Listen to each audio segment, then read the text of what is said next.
Bom, pessoal, estamos aqui na Ucrânia com diversas novidades para os senhores no dia de hoje. 5 horas da manhã, no momento que estou gravando esse vídeo, tá rolando ataques na região da Crimeia, tá? Vou esperar confirmações, trazer tudo isso no vídeo de amanhã. Então, senhores que não são inscritos no canal, se inscreva, porque aqui a gente fala sempre das notícias de maneira confiável. Temos fontes aí embaixo, confira todas, fique à vontade, nada aqui é inventado, nada é tirado da cabeça, tá? Então temos novidades aí desse ataque ocorrendo na Crimeia, vou esperar para o vídeo de amanhã. Temos ataques aqui na região de Sami, um centro de controle russo foi atingido. Temos novidades aqui na região de Kursk, tá? A Rússia parece estar utilizando uma nova estratégia, assim como a Ucrânia está utilizando novas estratégias também aqui na região de Kharkiv. E eu quero que os senhores fiquem comigo até essa região de Kupiansk, tá? Porque tá rolando uma coisa interessante que ninguém está falando, que é o estrangulamento do centro logístico russo que tá rolando aqui, tá? Uma linha de logística russa que está ficando estrangulada em 3 pontes diferentes. Vou falar sobre isso tudo, já vamos começar aqui sobre a região de Kursk, tá? Os ucranianos descobriram aqui um centro de controle russo de drones, tá? Especificamente onde você consegue ver aqui essas bolinhas aqui, é o centro de controle de drones aqui dos russos. E os ucranianos descobriram, e olha a audácia, tá, dos soldados russos de fazer um centro de controle tão perto aqui da fronteira da Ucrânia. Eles fizeram isso daí, foram 20 soldados russos eliminados, tá? E 20 soldados importantes no dia de hoje, porque esse pessoal aí que controla drones demora um tempinho para eles aprender. Geralmente eles ficam fora do campo de batalha. Foi burrice, por assim dizer, do exército russo de colocar esse pessoal tão perto dessa zona aqui. Fato é, a Ucrânia não tem, ela controla esse território, tá? Mas não vale a pena para a Ucrânia manter posições aqui, tá? Isso que eu quero que os senhores entendam. Por não manter posições aqui, os russos foram lá e aproveitaram e colocaram bem coladinho aqui esse centro de controle, tá? Só que a Ucrânia percebeu, as informações de inteligência chegaram e eles fizeram uma infiltração rápida dentro do próprio território. Eu quero que os senhores entendam isso daqui, tá? Apesar de eles não controlarem essa região, eles ainda conseguem chegar nesse território sem problema nenhum. E eles fizeram uma infiltração rápida aqui, saindo dessa região florestal, chegando aqui e fizeram aqui também na região de Rizivka, outra infiltração rápida, tá? O objetivo deles era trazer artilharia para perto desse centro de controle. E aconteceu, tá? Foram aí aproximadamente umas 7 artilharias que foram trazidas para essa região e começou a rolar um ataque de supressão nessa área. O objetivo não era destruir o centro de controle russo, porque isso daí fica a cargo do F-16 que vai vir ainda, tá? Então o objetivo era só fazer supressão, deixar o inimigo atordoado ali, sem saber o que fazer, porque isso daqui ocorreu no meio da madrugada. E aí, depois desse ataque de supressão, vem o F-16 com bombas especializadas mesmo, com bombas mais fortes, para destruir e eliminar 20 soldados russos que estavam nesse controle aqui de drones. Então, perfeito, parabéns aí pela estratégia da Ucrânia. E eu vou mostrar aqui para os senhores o pronunciamento aqui do general da Ucrânia. Ele confirma aqui que 20 operadores de UAV foram eliminados até o presente momento, é o que se sabe. Pode ser que esse número aumente ainda mais. E esse ataque é uma resposta às ações do inimigo contra o exército ucraniano. Basicamente isso, tá?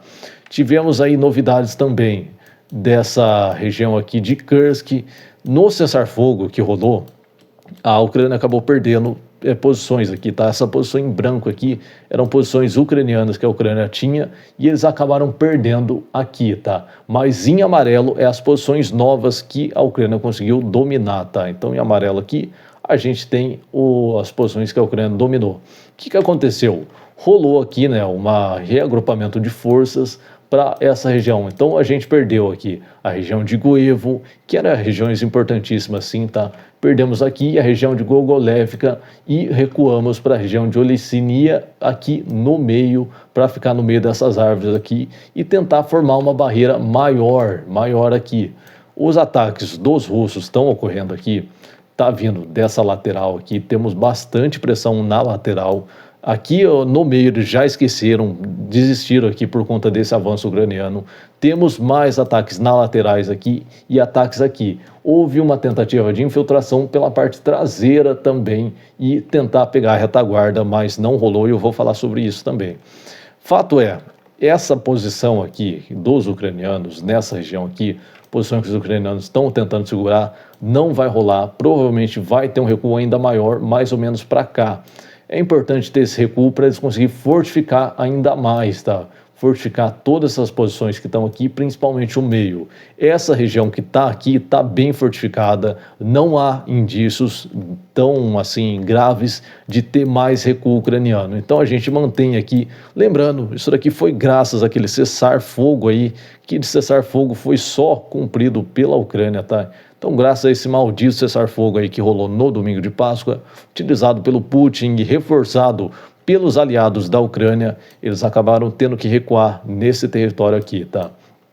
Então, tivemos um aumento, né, dessa zona cinza e ataques rápidos acontecendo também pela região da Rússia aqui.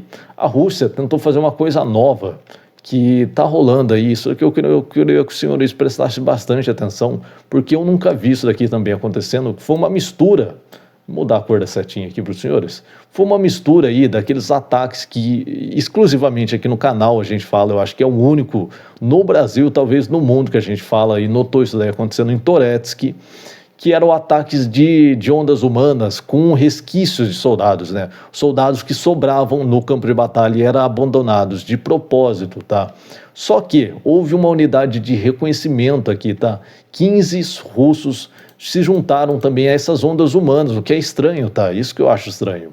15 russos se juntaram a forças de reconhecimento. As forças de reconhecimento geralmente feitas de grupos de elite, tá? Não de meros soldados.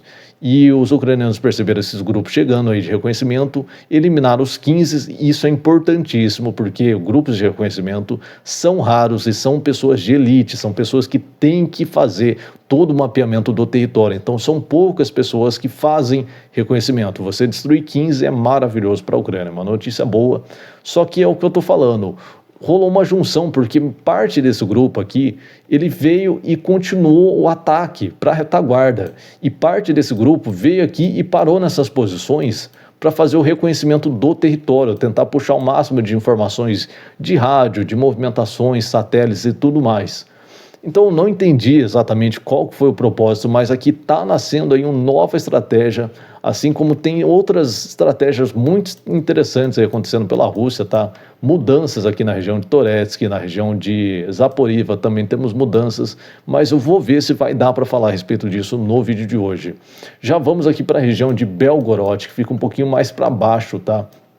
Houve também tentativa de reconhecimento aqui, mais forças de reconhecimento foi eliminada pelos soldados ucranianos, o que a gente tem que comemorar, tá? Esse pessoal de reconhecimento geralmente vem de maneira mais quieta, né? Eles não devem ser descobertos. Só que a Ucrânia descobre, e isso daí atrapalha toda a logística deles, todo o esquema de batalha, de fazer ataques nessas regiões.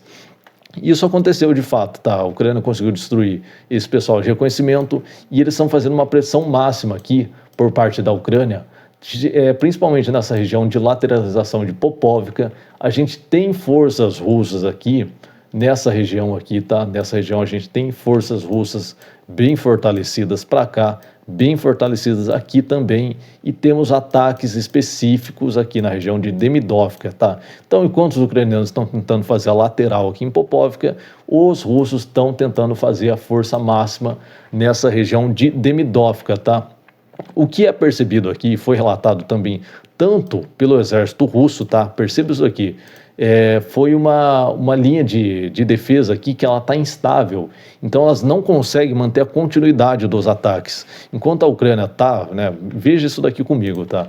Enquanto a Ucrânia está lançando diversos ataques nessa região de Demidovka, os soldados russos não estão conseguindo manter a pressão máxima. Os soldados ucranianos mantêm a pressão, constância, e do outro lado, os soldados russos mantêm aí, faz um ataque, faz uma defesa, só que eles tomam ataque de um lado, tenta defender do outro lado e a pressão mais desse lado. Por isso que eu estou falando para os senhores, os soldados ucranianos estão tentando fazer uma lateralização disso daqui e os soldados russos estão com uma defesa instável nessa região aqui de Belgorod, perfeito? Temos ataques aqui, principalmente nessa região, de pequenos grupos, tá? Então não é especificamente um grupo massivo de pessoas, os ataques são frequentes, só que a gente está tendo ataques de 5 pessoas, de 10 pessoas aqui nessa região de Popovka, e está dando resultado, não temos muitos soldados eliminados até o presente momento, e isso é bom porque no ataque, eu já vim falando isso para vocês, no ataque sempre a Ucrânia se ferra, tá? A Ucrânia perde soldados em ataques e não está acontecendo. Rola aí uma nova estratégia aí pela Ucrânia de tentar desagrupar, né, esses soldados e tentar fazer ataques diversos em diversas pontes, tá? Finalizamos aí a região de Demidovka, tá? E a gente vai descer para a região de Kharkiv. Kharkiv aqui a gente tem em Volchansk especificamente, que fica aqui.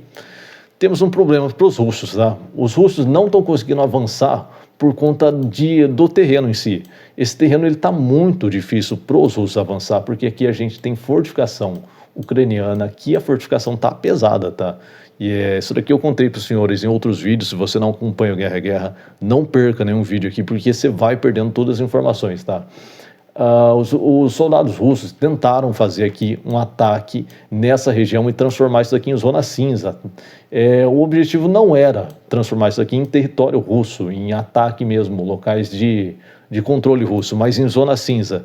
Então houve um ataque massivo nessa região aqui, um ataque massivo dos russos nessa região aqui, para liberar, fazer os ucranianos tentar fazer um recuo massivo para cá, e aí a gente tem uma zona cinza aqui que é importante, porque eles estão tomando ataque nessa região da linha logística russa, só que não está acontecendo. E aí no dia de hoje eles foram lá e tiveram uma outra ideia: vamos tentar fazer um ataque por esse lado. Desistiram daquele lado que foi relatado há uns 2 dias atrás os ataques e começaram um ataque massivo nesse lado aqui.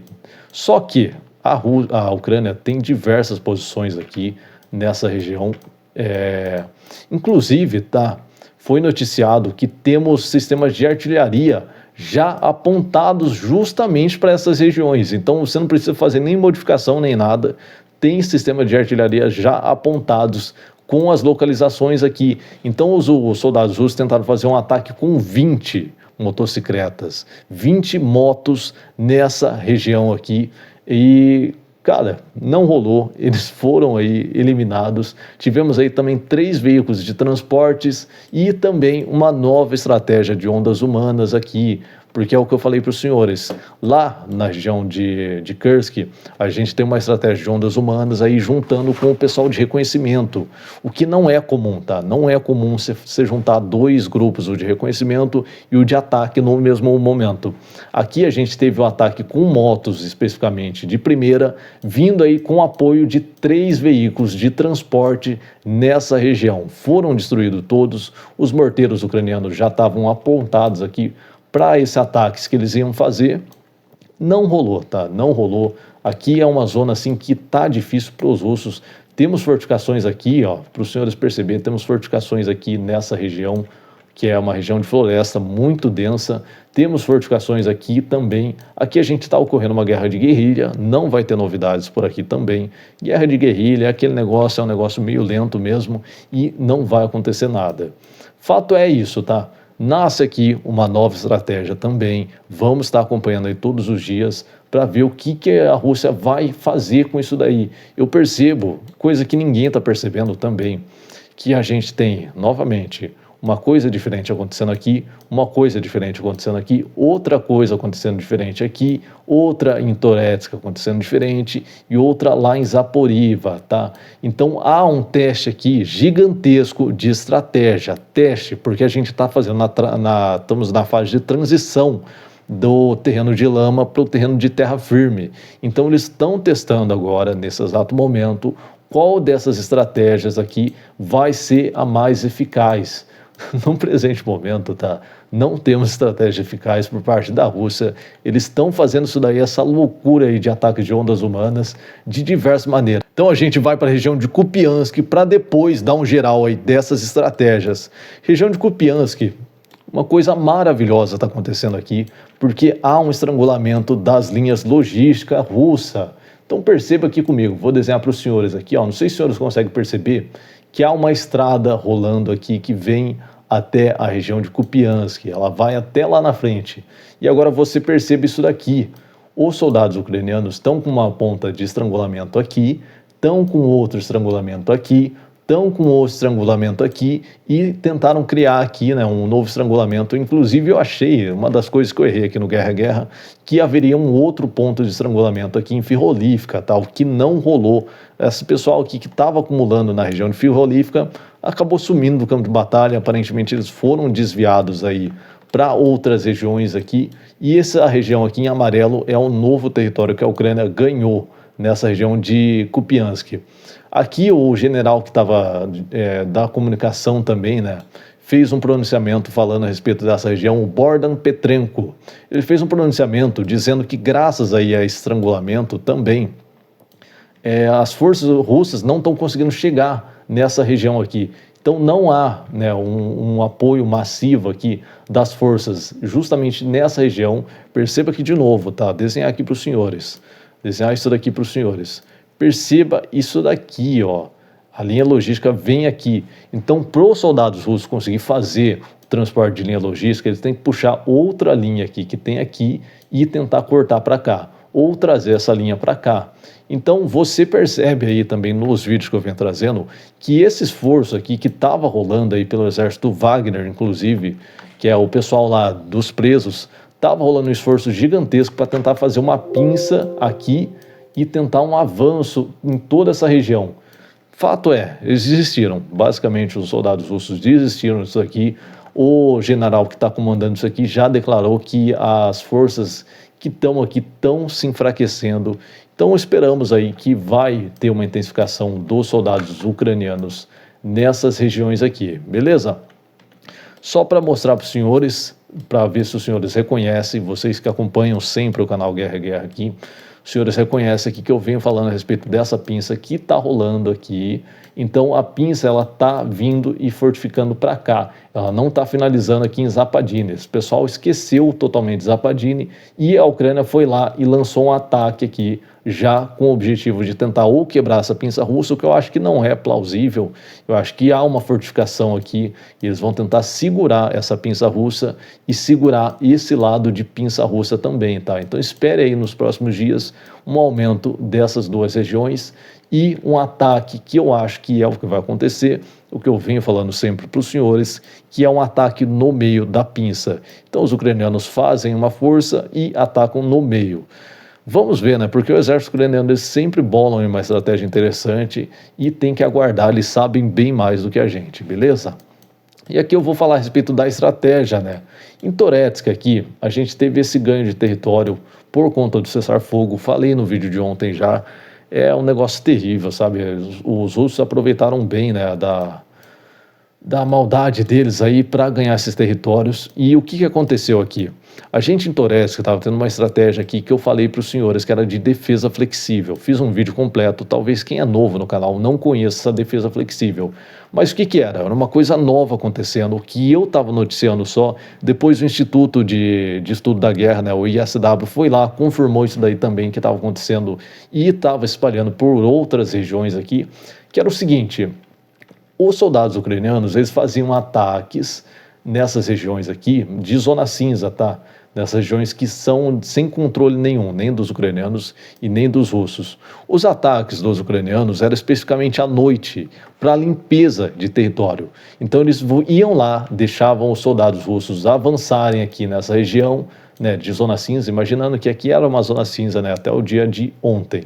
Então eles deixavam aí os russos avançar nessa zona cinza, eles conseguiam conquistar casinhas aqui, né, nessa região, e os soldados russos iam à noite, os soldados ucranianos iam à noite e faziam a limpeza desses territórios. Eles iam fazer um ataque bem específico, com poucas tropas, mas bem específico nas casas. Então isso tudo aqui era monitorado por drones.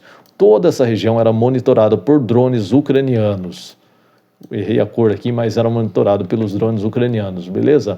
E aí os drones ucranianos mapeavam as casas onde esse pessoal entrava, e depois, à noite, passava essas informações para as tropas, e as tropas iam lá e atacavam. A mudança que a gente teve aqui, que os soldados não estão indo mais de a pé. Agora, os soldados russos estão fazendo um ataque com veículos blindados pesados, o que é novidade aqui, porque é uma região de guerrilha, não é comum, e eu acho até uma estratégia meio doida de se fazer, de soldados ir com tanques pesados para fazer a infiltração. E esse território aqui foi por conta disso, tá? Os ucranianos tentaram aí prever, né, a tática que os russos estavam fazendo, e lançaram um ataque nessa ponta da pinça e aqui. Só que rolou uma armadilha, rolou uma emboscada dos russos aqui. Então esse outro lado aqui começou e acumulou um ataque, né, com esse pessoal pesado, né, que eu falei, esses tanques e sistemas de transportes pesados foram lá e fizeram um ataque bem massivo já em todas as posições ucranianas que eles estavam guardando aqui. Aqui era uma área de zona cinza, só que os ucranianos, com liberdade do território, que eles já conhecem o território, foram lá e tentaram avançar até chegar aqui no meio, até chegar aqui. Só que havia um pessoal guardado aqui com sistemas pesados e fizeram um ataque e acabaram ganhando todo esse território. Quebraram totalmente aqui, né, a pinça aqui. Tivemos soldados ucranianos eliminados nessa região aqui, o que é uma tristeza, tá? Foi no meio do cessar-fogo de Páscoa. Então temos aí a clarificação do que aconteceu nessa região de Toretsk. Essas regiões aqui, eu não atualizei o mapa para os senhores, tá? Mas perdemos essas regiões aqui também no ataque que tivemos aí no momento da Páscoa, tá? Toda essa região amarelo foi perdida, os soldados russos começaram a intensificar, tem muitas forças aqui se acumulando no meio. Vamos esperar aí um ataque massivo russo no meio daqui. Então, só lembrando aqui para os senhores, essa região aqui, infelizmente, a gente perdeu no dia da Páscoa, tá? Foi confirmado no dia de hoje, saiu as informações, e cara, não quero lembrar dessa situação que o ódio no coração começa a brilhar de novo, tá? Então vamos tratar com respeito, vamos continuar com respeito aqui e não se deixar levar por conta disso. Perdemos essa região, há um acúmulo de força, graças à Páscoa eles acumularam mais forças aqui, e eu quero estar errado, tá? Eu quero estar errado nisso aqui que eu vou falar para os senhores, mas vai ter mais avanços russos nos próximos dias. Eu quero estar muito errado em respeito a disso, só que eles conseguiram fortificar muitas linhas aqui que estavam quebradas, muitas linhas que estavam quebradas, foi fortificada. A cena está triste para os soldados ucranianos e eu quero estar errado, eu quero trazer no vídeo de amanhã novidades que tivemos em Pokrovsk aqui, pelo menos, né, na região de Pokrovsk aí, as coisas estão melhorando ali. No dia de hoje, pelo menos as movimentações que eu vi, foi melhor para os soldados ucranianos. Então mostra aí que apesar de tudo, né, apesar de eles terem utilizado de maneira maléfica esse cessar-fogo, temos melhoras para os soldados ucranianos, tá? Eu finalizo esse vídeo por aqui, vou trazer as informações amanhã a respeito da Crimeia lá. Agradeço, peço que os senhores comentem e dêem uma ajuda, porque o YouTube está boicotando a gente, mesmo tendo um canal pequeno, eu não entendo o que está acontecendo, então não vou passar muitas imagens.